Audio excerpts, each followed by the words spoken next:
ha guiado tu camino y a tu lado siempre está. Sus promesas cumplirá y a su tiempo lo verás. Eres parte del pueblo de Dios, Él te levantará, te restaurará y tu victoria llegará. Fuiste llamado y escogido, a su voz has respondido. Es tiempo de creer. Centro Victoria, nacimos para vencer. Esta noche queremos darle las gracias también a todas las personas que nos han seguido durante años, o a los que están empezando también a través de la plataforma de YouTube, de Producciones Centro Victoria. Empezamos hace bastantes añitos ya, transmitiendo los sermones con un teléfono celular, porque no teníamos ni idea de cómo se podía hacer eso, ni recursos, ni nada. Dios ha sido bueno y esto ha ido creciendo y creciendo, tanto la iglesia local acá como toda esa otra comunidad de cientos y cientos de personas en tantos países que semana a semana nos siguen. Es divertido, si por alguna razón no se puede subir un video, la gente empieza a llamar y a reclamar que qué fue lo que pasó. Entonces, gracias a Dios, esta semana, hoy hace 8, llegué y me habían dejado un sobre acá, yo les conté, una señora española de Burgos, en España, la señora ya grande, que vive sola desde hace años, y diciéndome que desde que tenía 19 años ella había tocado fondo. No sé qué es tocar fondo, que ya ha pasado su vida y que lo que Dios usó para sacarla es vernos a través del canal. Imagínense, en España, que no es nada fácil, y Dios en un lugar que ni siquiera he estado nunca yo, he estado en Burgos, pero no en el lugar donde ella vive, está alcanzando gente a través de lo que está pasando acá, y ustedes son parte de eso, tanto los que están aquí en la casa como los que nos siguen. Así que les rogamos pues, su fidelidad, seguir orando para que el mensaje pueda llegar cada día a más personas. Hoy vamos a hablar de los niños. ¿Les parece bien? Los niños son bonitos. Ni un solo amén. Oiga, padres y madres de familia, ¿qué mal les ha ido a usted? Los niños pueden ser bonitos. Llegan a ser casi humanos, dijo. Pero cada niño que nace es una promesa. Para mí representa muchas cosas. Representa que Dios todavía sigue teniendo fe en la humanidad, a pesar del montón de maleantes que hay. Cada niño que nace es que Dios cree que todavía hay esperanza, que se puede hacer algo bueno. Cada niño que nace también es como un acertijo, como un enigma, una adivinanza. Uno no sabe en qué va a parar. Usted tiene un niño de 1 hora de nacido en los brazos y puede convertirse en un asesino en serie dentro de 30 años. O dentro de 30 años puede ser el que descubra la cura para el cáncer y salve la vida de millones de personas. Uno nunca sabe en qué se van a convertir. Tiene uno siempre los mejores sueños, las mejores esperanzas, pero cada hijo es como una cajita de sorpresas. Y en la Biblia habla mucho de los hijos, habla mucho de los niños, y hoy vamos a usar la Biblia y voy a empezar mencionando 3 niños súper especiales que nacieron con un destino extraordinario, que nacieron con un potencial para cambiar la historia de naciones, para cambiar la historia del mundo, y que lo lograron. La primera historia de esas está en el primer libro de Samuel, y creo que con solo eso ya saben de quién voy a hablar. Primer libro de Samuel, capítulo 2.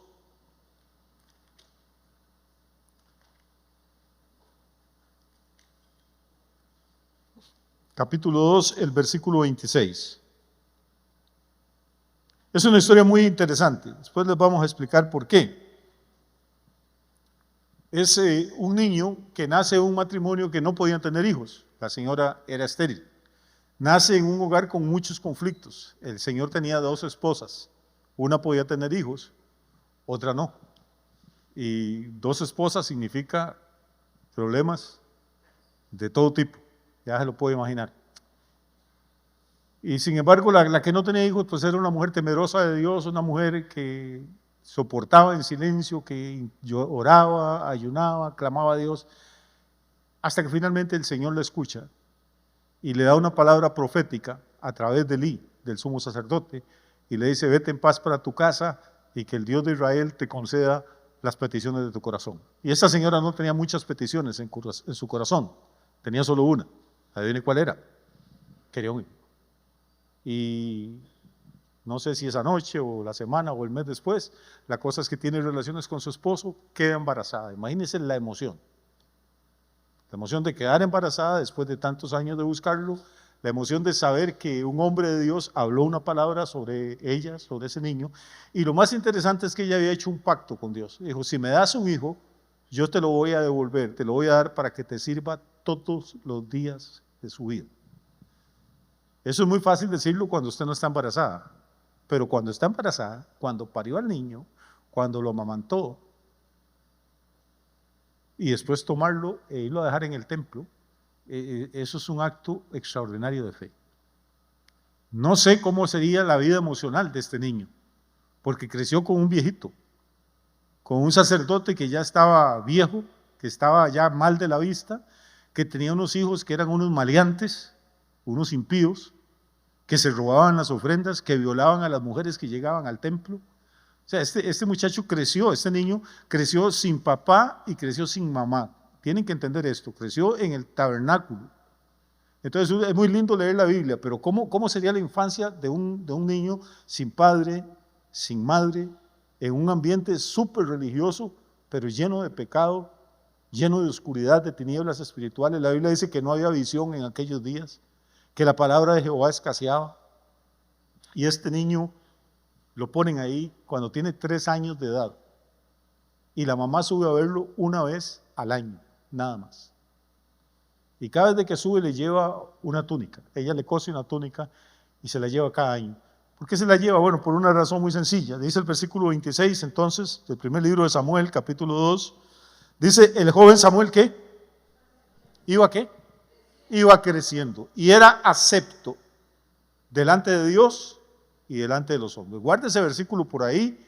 La historia de Samuel es muy linda, de hecho es tan linda que hay 2 libros enteros de la Biblia dedicados a hablar de este señor. Fue el último juez de Israel. Dios lo usó para ungir a 2 reyes. Este niñito que nació ahí como de milagro, como de último momento, como un favor de Dios a esta mujer, llega a ser alguien muy importante en la historia de Israel. Tiene un destino grandísimo. Y el capítulo 3 del mismo libro,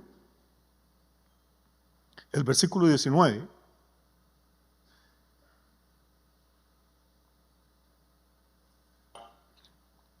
dice algo interesante. ¿Samuel qué? Samuel creció y Jehová estaba con él y no dejó caer a tierra ninguna de sus palabras. 2:26, ¿qué dice? ¿Que Samuel qué? Acabo de leérselos. Samuel crecía y era acepto delante de Dios y delante de los hombres. ¿Y el capítulo 3 qué dice? Samuel creció. Otra vez nota el verbo. Samuel crecía, Samuel creció. Jehová estaba con él y no dejó caer a tierra ninguna de sus palabras. Este es el único hombre en toda la Biblia del que se dice eso. La Biblia tuvo grandes maestros, grandes predicadores, grandes profetas. El único del cual se dice que jamás cayó a tierra una sola de sus palabras es Samuel. O sea, cada vez de que este tipo abría el pico para decir algo, el poder de Dios estaba con él para respaldar lo que él decía. Imagínense qué clase de hombre era este. Pero ahí note que en los 2 versículos que hemos visto de Samuel menciona un verbo que es muy interesante. Dice que Samuel crecía y que Samuel creció. Ahora vamos a hacer un salto de varios siglos. Vamos a ir al Nuevo Testamento, al Evangelio de Lucas. Saben que Lucas no era judío, era gentil y era médico de profesión. Entonces es interesante porque Lucas capítulo 1,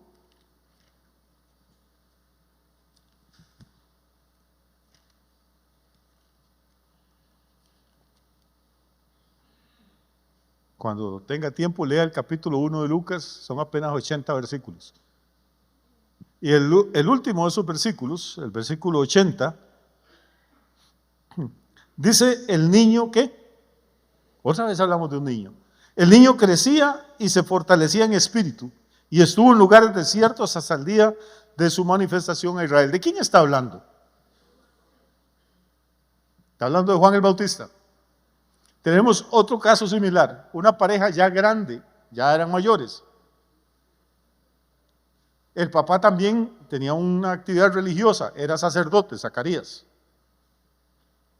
La mamá era de la tribu de Leví, también una tribu destinada al sacerdocio.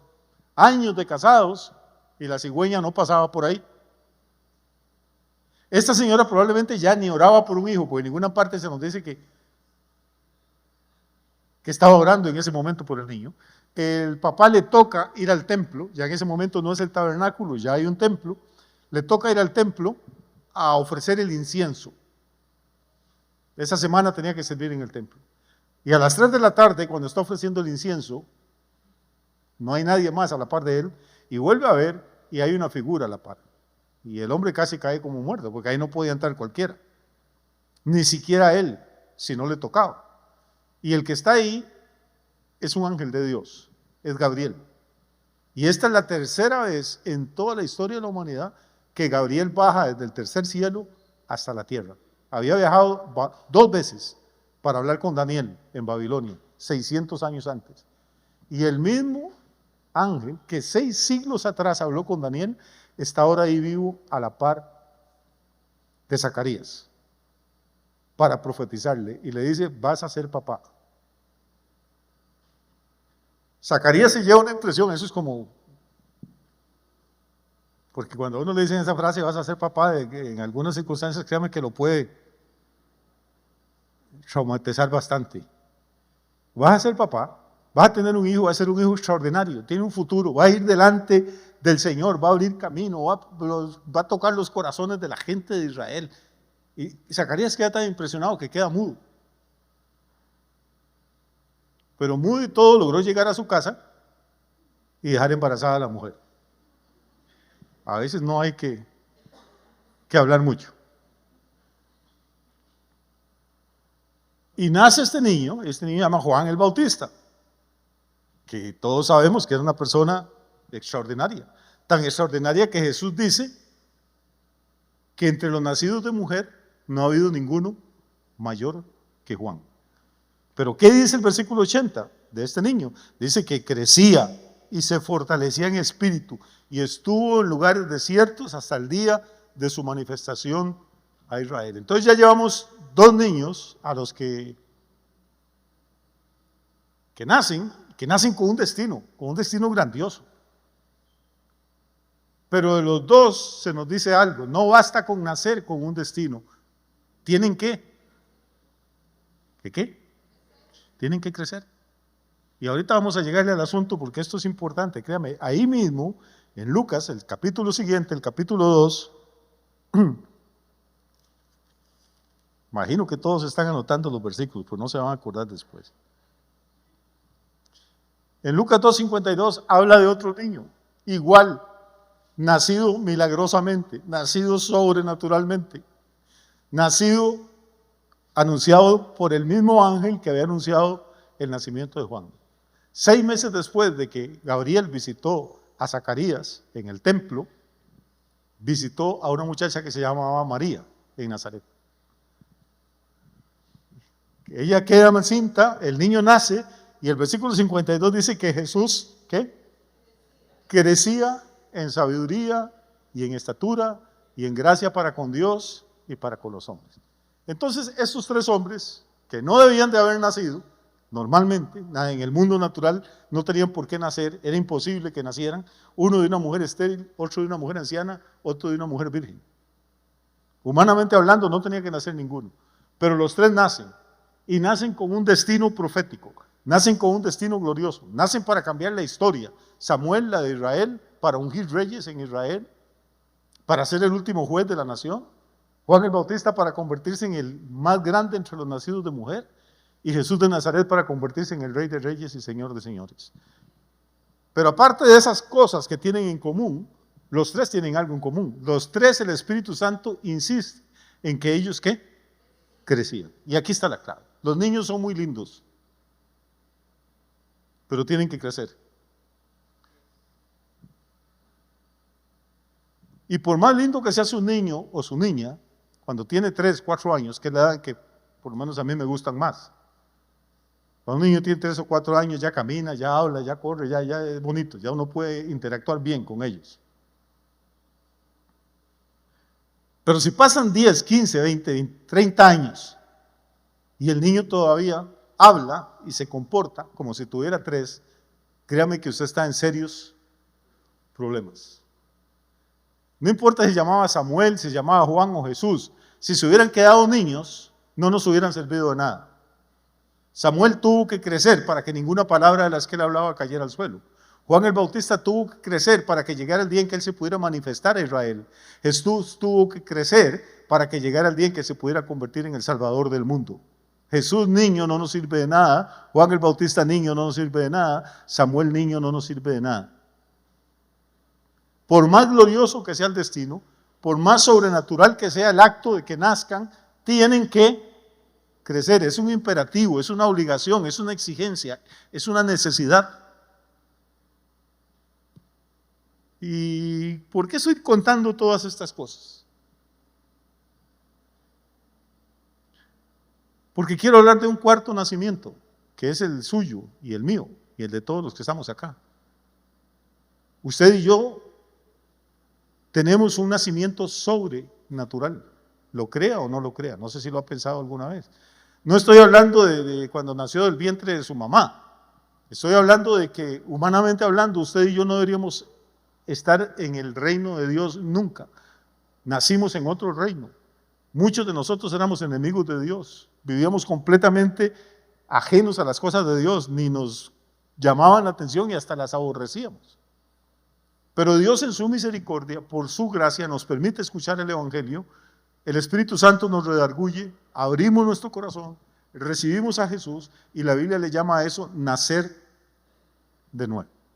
O como dice el apóstol Pedro, ser renacidos. Si alguien me hubiera dicho a mí, hace, qué sé yo, cuando andaba en mi época de estudiante o lo que fuera, que yo algún día iba a creer en Dios, usted no sabe lo que yo me hubiera reído. Si alguien me hubiera dicho alguna vez que yo iba a leer la Biblia, seguro hubiéramos peleado. Y si me hubiera dicho que iba a terminar predicando,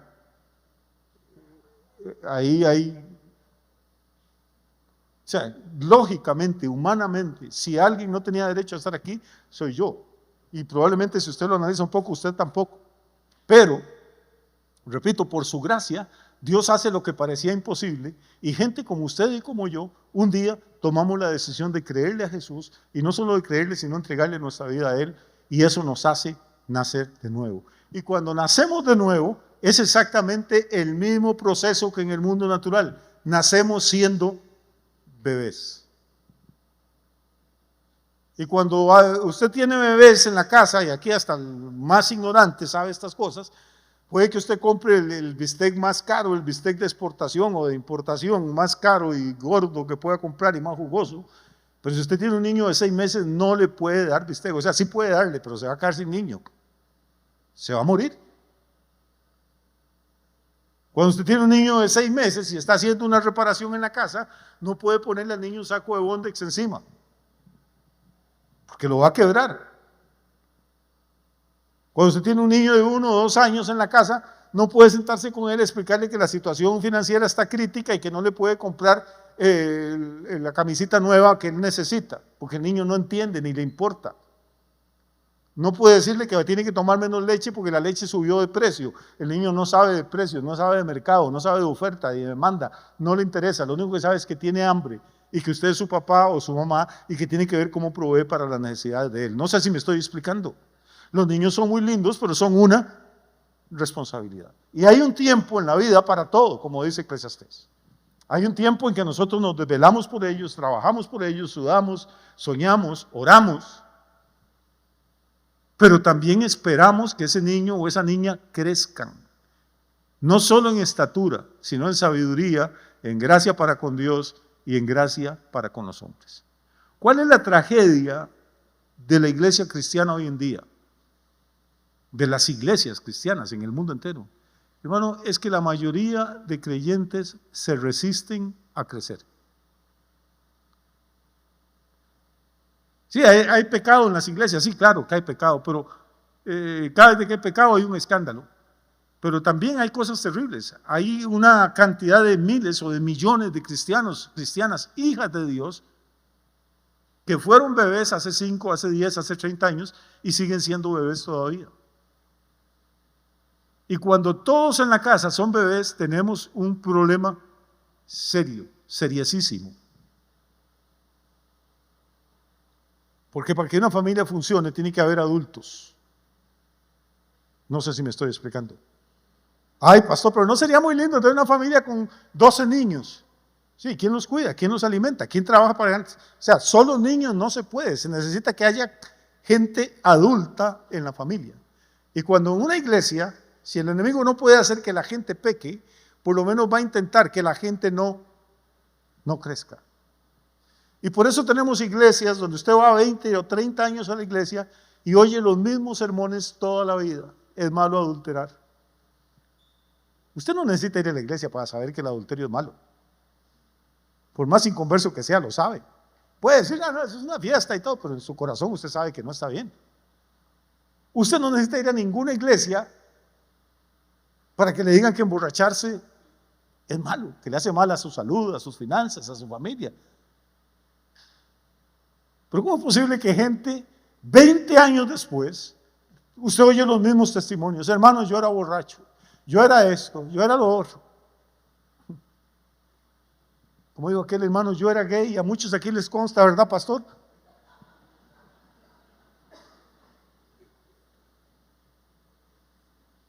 Y de ahí no lo saca nadie. Todo lo que entienden de la vida cristiana es que era esto y ya no soy. Está bien, cuando usted es niño, genial. Pero 20 años después Dios no le ha enseñado nada, el Espíritu Santo no le ha revelado nada. Los mismos sermones, los mismos estudios bíblicos, de ahí no lo saca nadie. Y entonces llegamos a cuál es el resultado de esta situación. El resultado de esa situación, Pablo lo describe gráficamente muy lindo, muy claro, en Gálatas capítulo 3 y al inicio del capítulo 4. Vamos a leer unos pocos versículos para ubicarnos. Yo creo que la mayoría los conocemos.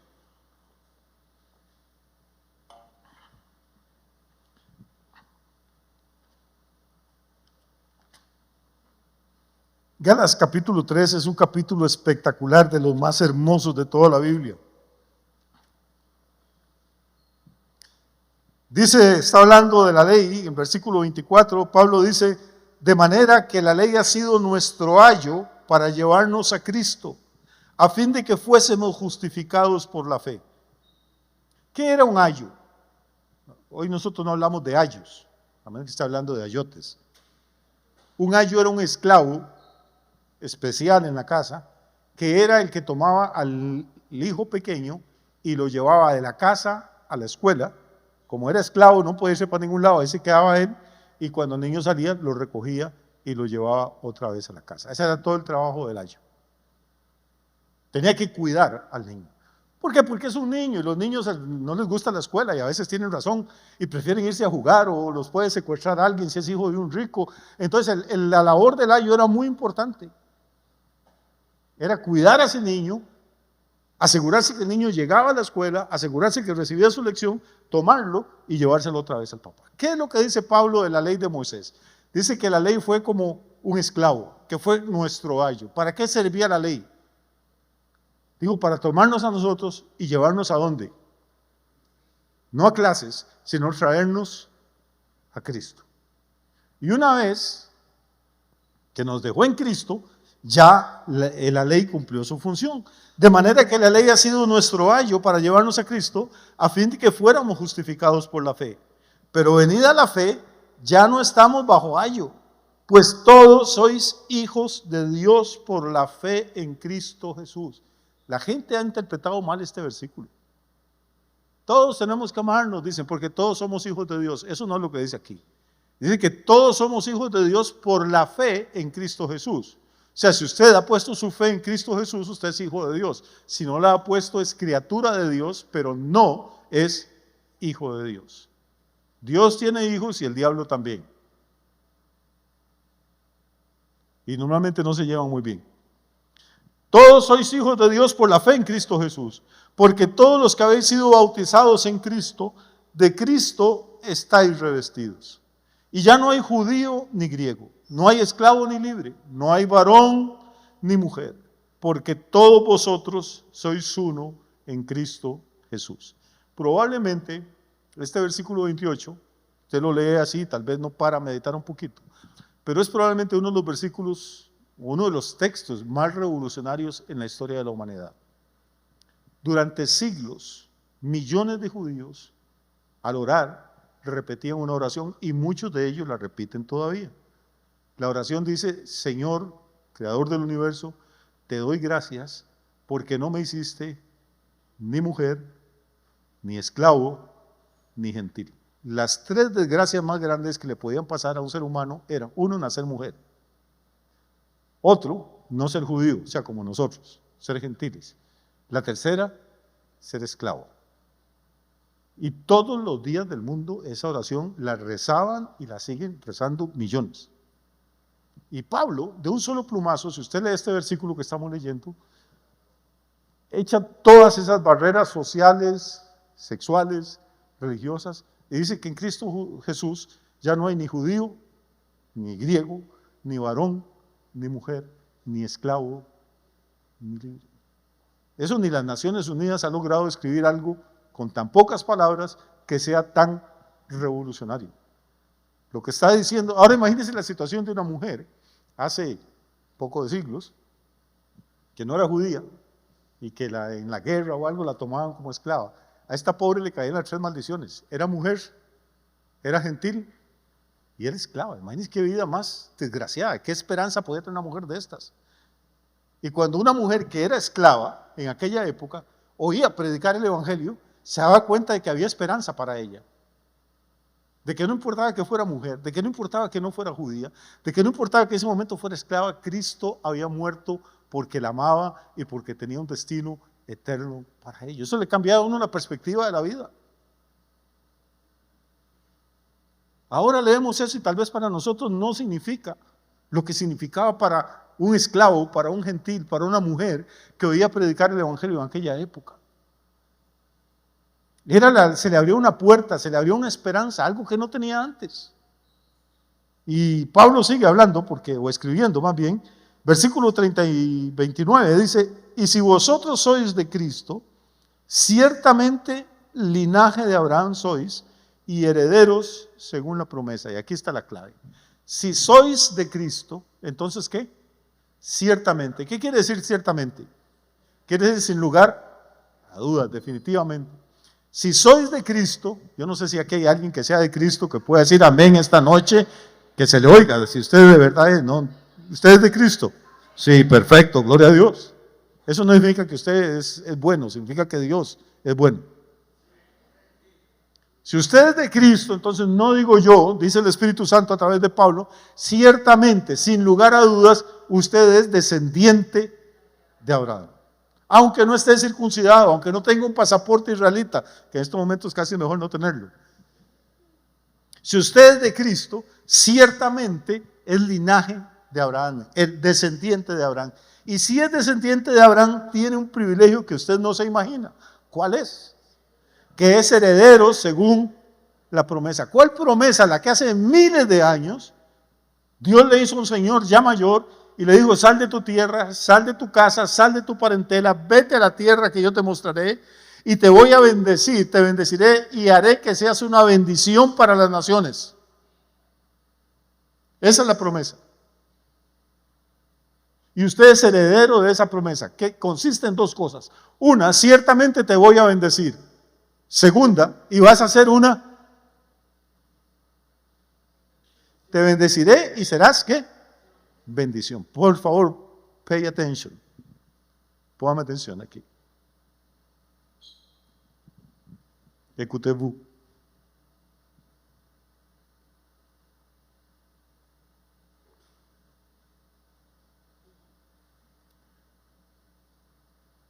El énfasis en la iglesia evangélica es que usted va a ser bendecido. Eso es la mitad del evangelio, la mitad de la promesa. Sí, vamos a ser bendecidos. Sí, ahora cantábamos, todas las promesas son en Él sí y en Él amén. Y son muchísimas promesas. Pero ¿para qué vamos a ser bendecidos? Para que seamos una bendición. ¿Cuántas veces hemos orado para que Dios nos bendiga en algo? Que nos arregle la familia, que nos dé salud, que nos dé platica, que nos dé trabajo. Y no está mal, está bueno, es su derecho. Pero ¿cuántas veces oramos y le decimos, Dios, permíteme mañana ser una bendición para alguien? Permíteme mañana que mi vida toque la vida de alguien. No sé, con una palabra, con un abrazo, con una ofrenda, con algo que yo pueda bendecir a alguien. Déjame ser bendición. No solo quiero ser bendecido, sino que quiero ser una bendición. Yo les conté una vez, estaba predicando yo por Maíz de Boruca, por ahí hace toda la vida. Y era una reunión de pastores ahí, había varios pastores indígenas, creo que casi todos. Y un señor, un dito de estos, estaba dando una ilustración que me encantó, nunca lo olvidé. Dijo algo como esto, dijo, hermanos, a su manera, pero él lo dijo así, hermano, cuando nosotros oramos con un rastrillo. Y dice, y no está mal, pero deberíamos orar con una pala. Y yo me quedé enclochado porque de momento no me acordé de ningún versículo que hablara de palas ni de rastrillos. Pero después él empieza a explicar. Y dice, cuando uno trabaja con un rastrillo, tira el rastrillo y luego lo jala hacia uno, va trayendo las hojas. Cuando uno trabaja con una pala, mete la pala cerca de uno y tira lejos. Y yo he sido un rastrillo toda la vida. Y dice, Señor, bendíceme a mí, bendice mi iglesia, bendice mi familia, bendice esto. Sí, pero la otra parte te bendeciré para que seas bendición. Y entonces un consejo esta noche, que tal vez no tiene mucho que ver con el sermón, pero deberíamos empezar a ajustar un poquito nuestra vida de oración. No pare de pedirle a Dios que lo bendiga, pídale a Dios por usted, pídale por su familia, pídale por su salud, pídale por la iglesia, pero también dígale, Señor, permíteme el privilegio de ser una bendición para alguien. Eso es parte de tu promesa. Yo quiero también esa otra mitad de la promesa. No solo quiero ser bendecido, sino que quiero que mi vida bendiga a otras personas. Y cuando empezamos a cambiar el chip así un poquito, vamos a empezar a ver milagros que no siquiera nos podemos imaginar. ¿Por qué es que oramos como el rastrillo? Porque somos niños. Porque si hay alguien que es egocéntrico, es el niño. No estoy hablando mal de los niños, pero los niños, el mundo gira alrededor de ellos. El niño tiene hambre o le duele algo a las 3 de la mañana y usted cree que dice, uy, tengo un dolor terrible, pero voy a aguantármelo porque mamá hoy trabajó mucho y está cansada. Bueno, si el niño suyo hace eso, es un extraterrestre, hermano. Hágale una prueba de ADN o algo. El niño le duele y él grita. Si usted está cansado o no está cansado, eso es problema suyo. Si el niño quiere un juguete, no se pone a pensar, bueno, pero es que papá tiene 15 días de no trabajar y la situación está mala. Yo me desvié ahí por la alacena y lo que se ven son 2 antenas nada más que salen. No hay como mucha comida. Voy a esperarme 2 meses. Estos zapatos estoy aguantando. El niño dice, no, quiero. Eso es todo. El mundo gira alrededor de él. No es que el niño sea malo, es que así somos. Así fuimos nosotros también.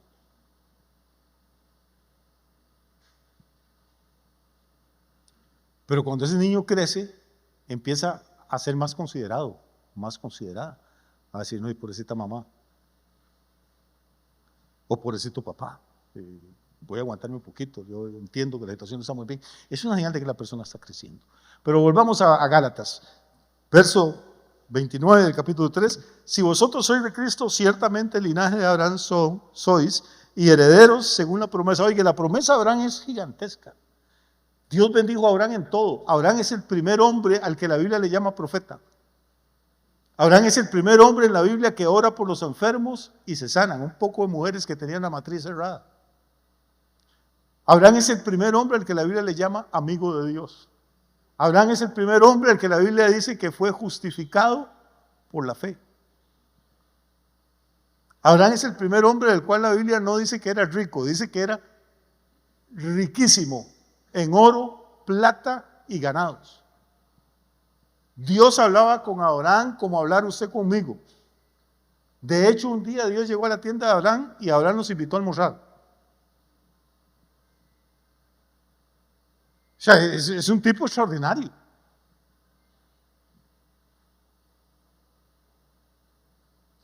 La bendición de Abraham es algo completo y la Biblia dice que usted y yo somos ¿qué? herederos de la promesa. Y cuando uno va por las iglesias, y créame, yo he pasado por algunas iglesias predicando en esta vida,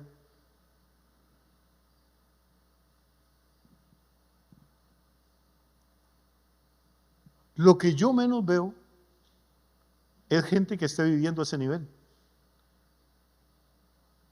La mayoría vamos coyol quebrado, coyol comido y a veces coyol comido antes de quebrarlo. La mayoría tenemos problemas de familia, la mayoría tenemos problemas de salud, la mayoría oramos por un enfermo y no se sana, sino se pone más grave. Y entonces uno dice, bueno, algo está mal, o la Biblia está mal, o yo estoy mal. Y entonces el enemigo empieza a decirle, es que a usted le falta fe, es que usted está en pecado, es que usted está... Y lo que hace es que se deprime más. Pero aquí hay una clave.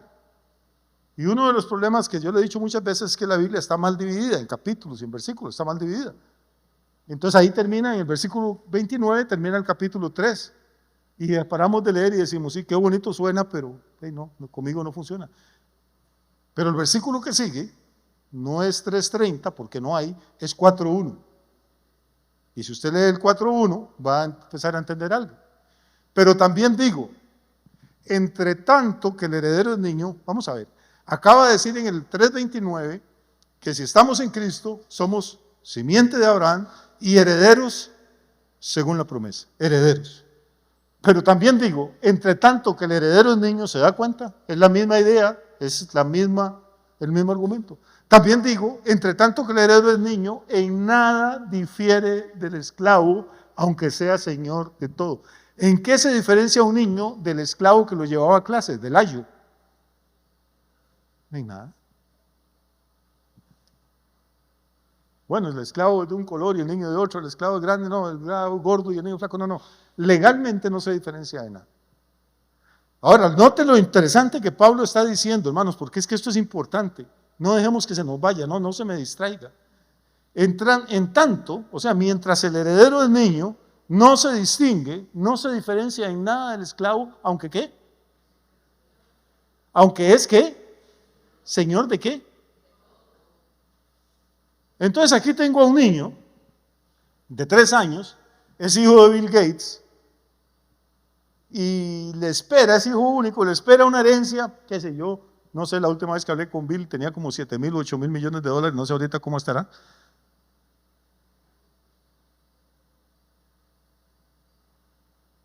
Entonces imagínense, ¿qué se siente tener uno 3 años de edad y que papi tenga 3,000 millones de dólares?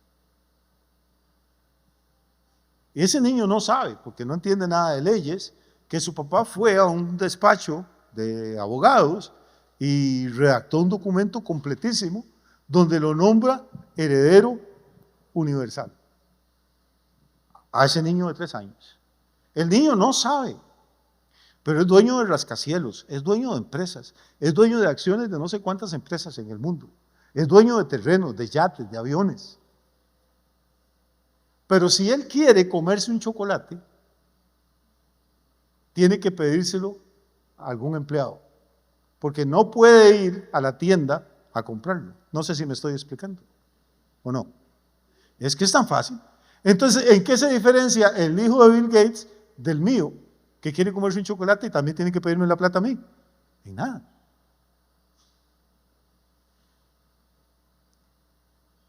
En la vida práctica, en nada. Legalmente, pues créame, es mejor ser hijo de Bill Gates que de Yamil Jiménez. Pero en la práctica, el hijo del millonario y el mío están exactamente igual. Ninguno puede salir del apartamento o de la casa, ninguno puede manejar un carro, ninguno puede firmar un documento legal, ninguno puede votar en unas elecciones. Podrá ser el señor de todo, podrá ser el niño más rico del mundo, pero en la vida real, en la práctica, no le sirve de nada, no le funciona. ¿Por qué? Por una simple y sencilla razón. No porque es malo, no porque es pecador, no porque es tonto, es porque es niño.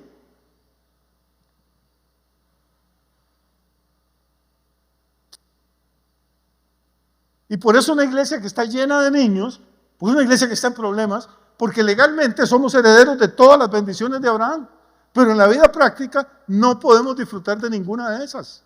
No sé si me estoy explicando. Y esta es la terrible realidad. No es que estamos llenos de gente malísima, ni de pecadores terribles, ni de malos predicadores. La mayoría de hombres y mujeres que sirven a Dios, pues son buena gente, tienen un corazón para servirle. La mayoría de personas que asisten a una iglesia son buenas personas, quieren agradar a Dios, pero su vida es una lucha constante. A veces es el enemigo el que mete la cola para que no llegue la bendición, pero a veces no es el enemigo, a veces es que nosotros no queremos madurar, no queremos crecer. ¿Y qué pasa entonces? Vamos a leer. Pero también digo, entre tanto que el heredero es niño, en nada difiere del esclavo, aunque es señor de todo, sino que está bajo tutores y curadores. ¿Hasta cuándo? Hasta el tiempo señalado por el Padre.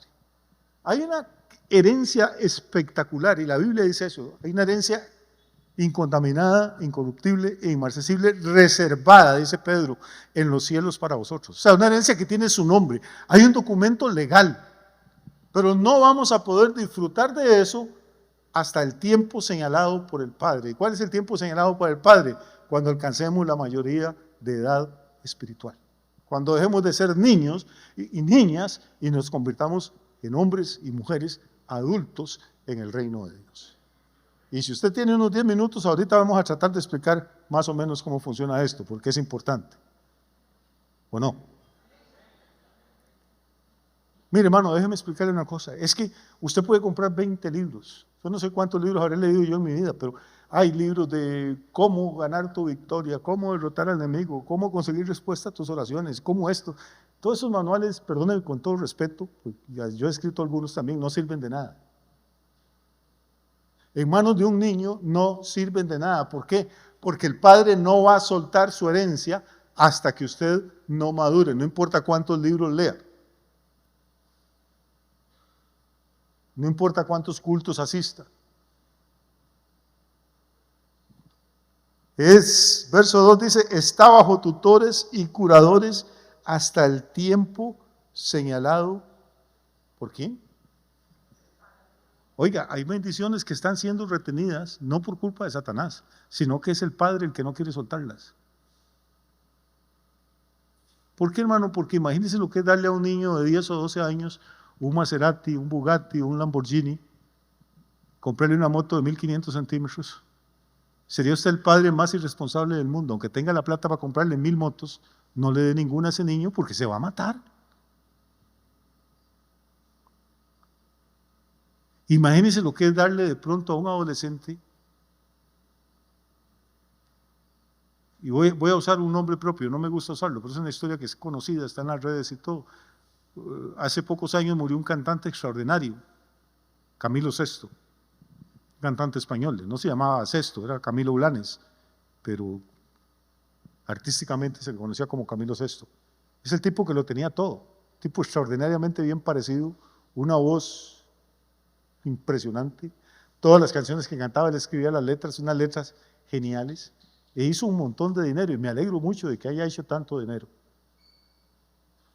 Cuando él murió, él tenía un hijo, y le dejó a su hijo más o menos, aparte de una mansión impresionante, creo que le dejó como 30 millones de euros, que ya uno se ayudaría a pagar algunos picos con 30 millones de euros, son como 38, 39 millones de dólares. Eso en colones son como 2000 y pico de millones de colones. Hace menos de un año estuve viendo un video del muchacho saliendo de su mansión, la mansión en ruinas. Él es un indigente, se le cayeron los dientes, está completamente trastornado, se voló el cerebro con la droga. ¿Y de qué le sirvieron los 30 millones? Porque nunca tuvo un papá que estuviera a la par de él. Camilo siempre andaba cantando, andaba en giras, andaba en sus cosas, y el muchacho creció con todo lo que podía desear y más de lo que podía desear. Pero nunca tuvo normas, nunca tuvo reglas, nunca tuvo un ejemplo que seguir. No sé si me estoy explicando. Por eso a veces Dios no nos da cosas, porque de pronto seríamos como el hijo de Camilo. Nos volvemos locos y no sabríamos qué hacer con la bendición. Y entonces Dios la reserva. Ahí está guardada. Dios no la ocupa, soy yo el que la ocupo. Es usted el que la ocupa, pero la tiene guardada hasta que usted y yo tomemos la decisión de crecer. ¿Cómo sabemos si somos niños o estamos creciendo? ¿Cómo sabemos si estamos como Samuel cuando la mamá lo llevó al tabernáculo? ¿O como Juan el Bautista cuando andaba chiloteando por ahí, por cerca del desierto? ¿O como Jesús cuando estaba jugando en Nazaret? ¿O si ya somos el hombre o la mujer que Dios quiere que seamos? Hay algunas señales. Voy a correr un poquito para ver si las damos.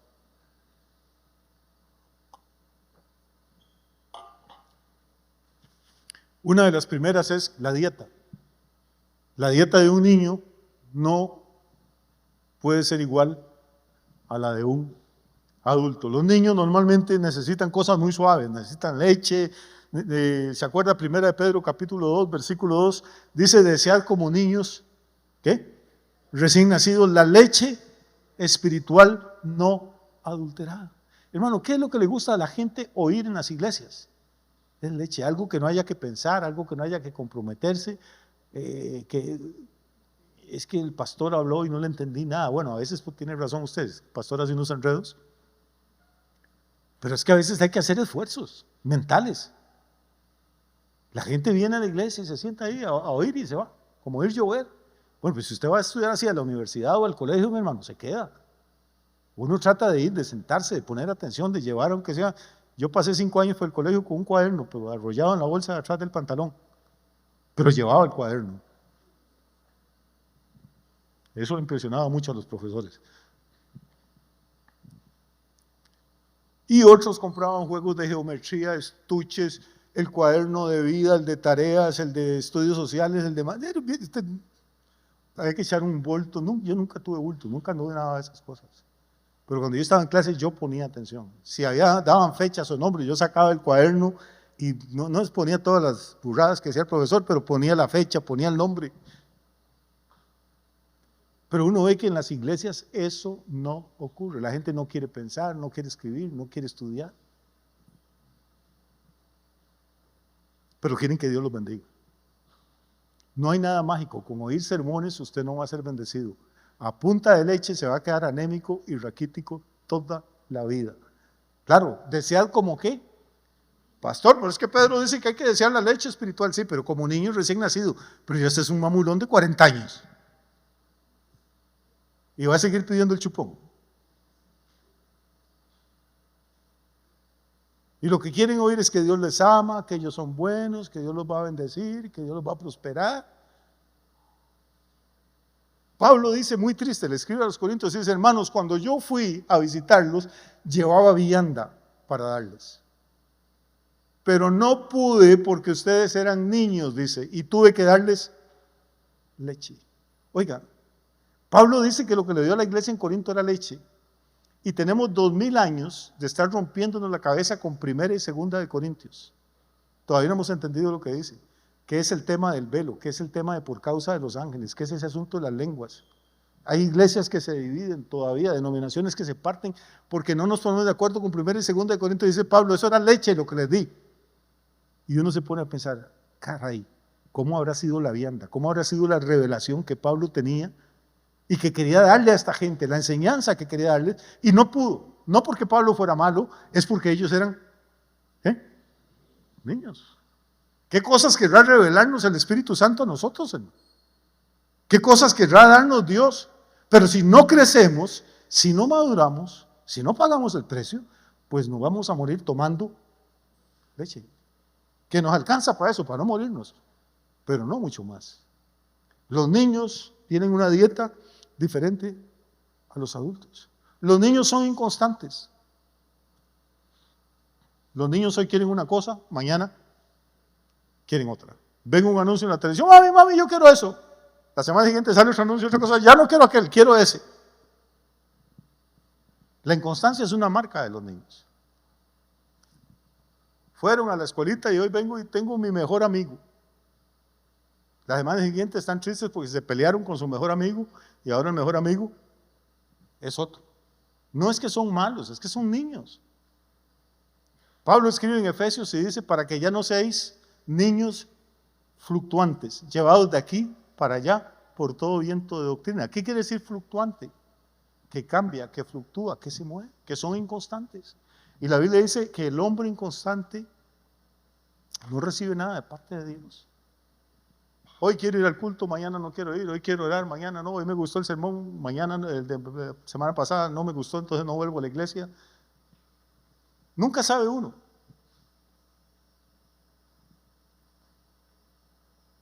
Los niños no pueden comer alimento sólido, les cuesta mucho ser constantes porque son inconstantes. Pablo escribe una cosa interesante, 1 Corintios 3, versículo 11.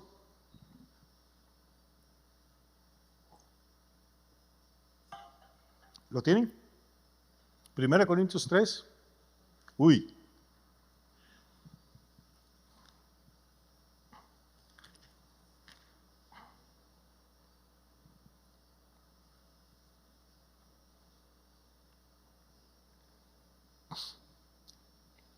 Versículo 1, perdón.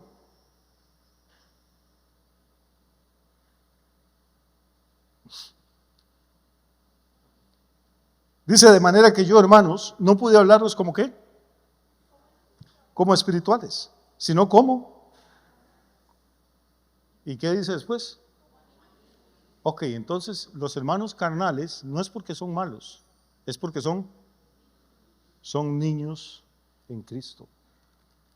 Y nada hacemos con volarles garrote desde el púlpito y carnales se quedan y el diablo y se van, no se van en el rapto.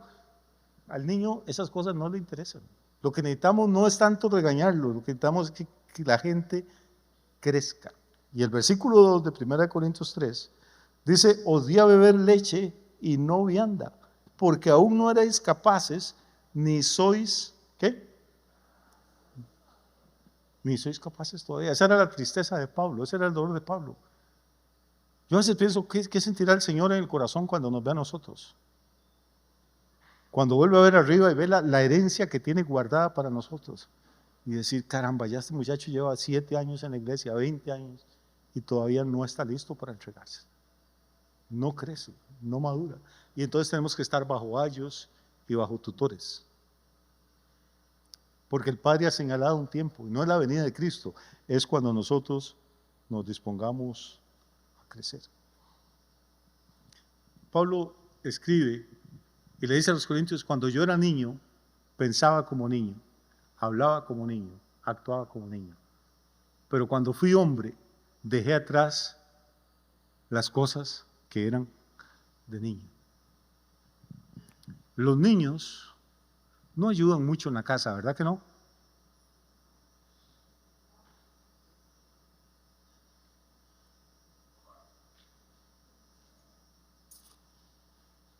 Pues sí ayudan a hacer desórdenes, a dar los juguetes botados, a entrar con los zapatos llenos de barro. Hay que estar en una lucha constante. Si no ayudan, por lo menos que no estorben. Lo que ocurre en las iglesias, a mí a veces me parte el alma. Hay un instituto, se llama el Seminario Teológico Fuller, es uno de los más famosos del mundo, se dedica a hacer estudios sobre las iglesias en todo el planeta, todo tipo de iglesias. Y ellos han llegado después de muchísimas décadas de estudios y encuestas y estadísticas, que una iglesia exitosa es aquella donde el 10% de los miembros se involucra en algo. De cada 10, 1. Y eso es una iglesia exitosa. Y los otros 9 son niños. ¿Y sabe qué me recuerda eso? Hoy no tengo ganas de terminar, así es que cuando quieren se pueden levantar e ir. ¿Sabe qué me recuerda eso? Cuando Jesús sanó a 10 leprosos. Y uno volvió a darle gracias. Y Jesús se extrañó y dijo, oiga, pero no fueron 10 los que había curado. Y los otros 9, ¿qué se hicieron? Solo este extranjero volvió para darle gloria a Dios. O sea, de 10, 1. Y 2000 años después tenemos la misma proporción. Dice el seminario Fuller que de cada 10 creyentes, si uno ayuda en algo, ya ese pastor es un hombre bendecidísimo. Qué cosa más extraordinaria. Y los otros 9, me imagino al Señor preguntando, oyen los mismos sermones, van al mismo templo, creen en el mismo Cristo, leen la misma Biblia. ¿Cómo es posible que unos se involucren y ayuden y los otros? Por un lado les entra, por otro les sale.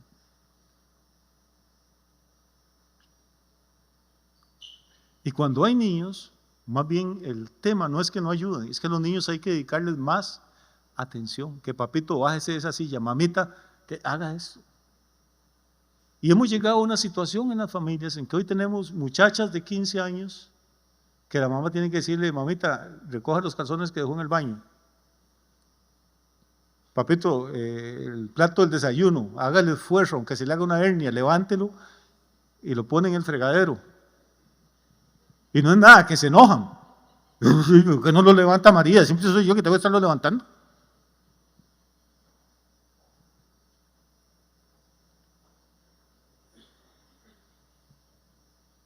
Pero cuando la gente crece y madura, no hay que estarle diciendo nada. Ahmed, mi hijo, ahorita está en España, la mayoría de ustedes saben. ¿Cómo me sentiría yo llamando esta noche para decirle: papá, ya se va a acostar? Sí. ¿Se lavó los dienticos? O ver a Natán que salga ahí del baño y decirle: papá, ¿se lavó las manos? O sea, a estas alturas de la vida a mí se me cae la cara de vergüenza. Pues ¿cómo es posible que en las iglesias 10, 15, 20 hay que estar diciendo: hermano, va a ir al culto? No lo veo hace tiempo, lo vi salir de la cantina. Sí, es que andaba orinando, qué raro, orinó y sale oliendo a puro pico carraco. Y tienen que andar persiguiendo a la gente a ver qué hacen y qué no hacen. Hermano, a mí se me caería la cara de vergüenza. Estamos predicando el evangelio y estamos esperando que cada uno de ustedes crezca. ¿Para qué? No solo para que se involucre, no solo para que ayude en la iglesia, crezca para que pueda recibir la herencia gloriosa, incontaminada, incorruptible, que está reservada en los cielos con el nombre suyo, y esperando nada más el día que usted saque su cédula espiritual y le diga: Padre, ya estoy listo, puedes contar conmigo. A los niños no les interesa el asunto de la reproducción. No pueden, todavía no están capacitados, ni emocional ni físicamente. Puede que pregunten de vez en cuando: ¿cómo nací yo? Y usted le mete el cuento de la cigüeña o el del repollo y ellos se lo creen.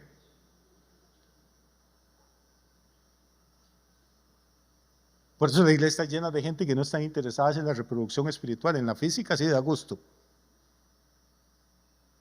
Los niños no pueden engendrar hijos.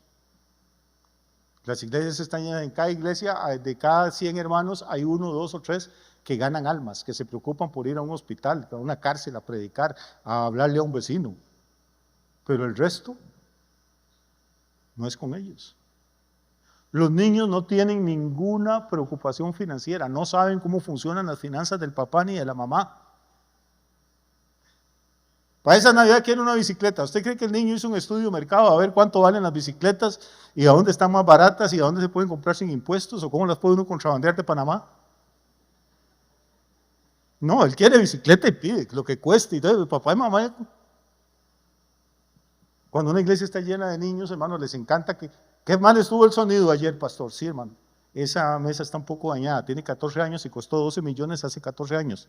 Si la vamos a cambiar ahora debe costar 20 y pico millones. ¿Con cuánto se va a poner? No, lo que va a comprar son unos taponcitos porque chilla mucho. Cuando hay niños, usted no puede esperar que se preocupen por las finanzas. Pero hombre, cuando uno es adulto, yo llegaba a la casa de mis papás y yo lo primero que hacía me asomaba a ver cómo estaba el asunto de la comedera. Pues yo sé que mi papá por orgullo no me va a decir nada, pero yo no esperaba que me dijera, simplemente iba y abría. O abría la refri y a ver qué había. Y una vez que veía, pues me iba a ver cómo solucionaba el asunto. ¿Pero por qué? Porque uno creció. Cuando en una iglesia, man, los hombres y las mujeres se deciden a crecer, prepárese para ver milagros, prepárese para ver un avivamiento, prepárese para ver al diablo espantado, porque hermano, los niños no asustan a nadie, pero los adultos, los hombres y las mujeres adultos en pie de guerra, en posesión de la herencia que Dios tiene para ellos, pueden poner patas arriba cualquier ciudad. Y nuestra oración. La mamá de Samuel oró y Dios le dio un destino extraordinario. El papá de Juan el Bautista era un sacerdote, estaba ministrando a Dios y Dios le dio un destino extraordinario a su hijo. María creyó la palabra de Dios y Dios le dio un destino extraordinario a su hijo. Usted ha creído la palabra, usted ha orado y Dios tiene un destino extraordinario para usted, hermano. Créame, no nació para ser uno del montón. No nació para hacerse viejo sentado en una banca oyéndome a mí o oyendo al pastor de la iglesia donde usted va. Nació para hacer cosas grandes para Dios, para que ninguna de sus palabras caiga al suelo, para cambiar el destino de gente aquí en la tierra y el destino de gente en la eternidad. Lo único que usted tiene que hacer es decidirse a crecer. Es más bonito ser niño, todo el mundo se fija en uno, todo el mundo le da pelota, todo el mundo... Pero nuestro destino es ser adultos. Termino. Y Él mismo, que descendió hasta lo más bajo, subió hasta lo más alto. Y tomó dones para los hombres, dice Pablo. Y estableció a unos apóstoles, a otros profetas, a otros evangelistas, a otros pastores y maestros, para la edificación del cuerpo de Cristo, hasta que todos lleguemos a la unidad de la fe, a la medida de la estatura y la plenitud de Cristo, a ser un hombre perfecto. Eso es lo que Pablo dice. Ese es el plan de la iglesia. Hacer hombres y mujeres conforme a la medida, la estatura y la plenitud de Cristo. A todos nos falta mucho para llegar ahí, pero tenemos que hacer un esfuerzo. Nadie crece de tener 3 años a tener 18 de un día para otro, pero aunque sea un poquito cada día, deberíamos ir creciendo y madurando. Amén. Y el momento que alcancemos esa meta que Dios puso para nosotros, esa estatura, la bendición, hermanos, ya no va a haber que pelearla, va a venir sobre nosotros y no va a haber demonio en el infierno que le pueda quitar lo que Dios tiene para usted, porque está reservada, es incorruptible y es inmarcesible. Que Dios les bendiga, que descansen sabroso esta noche. Los que puedan, nos vemos mañana.